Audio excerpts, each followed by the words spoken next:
গোপালগঞ্জে জুলাই যোদ্ধাদের উপর হামলার প্রতিবাদে লক্ষ্মীপুরে বিক্ষোভ মিছিল করেছে জামায়াতে ইসলামীর নেতাকর্মীরা।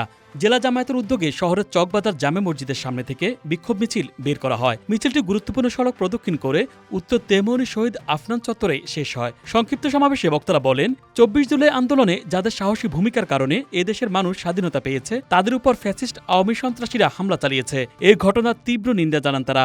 এ সময় আইনশৃঙ্খলা বাহিনীর ব্যর্থতাকে দায়ী করে আগামী ২৪ ঘন্টার মধ্যে সন্ত্রাসীদের গ্রেপ্তারের দাবি জানান তারা। অন্যথায় জামায়াতে ইসলামী জনগণকে নিয়ে আরও কঠোর আন্দোলন গড়ে তুলবে বলেও হুঁশিয়ারি দেন নেতারা।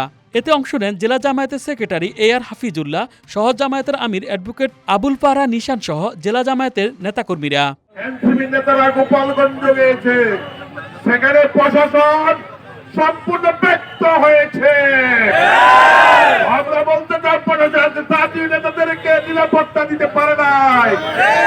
এই জন্য গোপালগঞ্জের সকল প্রশাসনকে বাধ্যতামূলক অবসর দিতে হবে।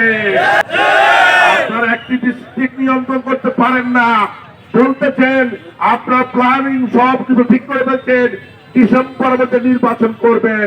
এটা সম্পূর্ণ অবাস্তব, অকাল্পনিক।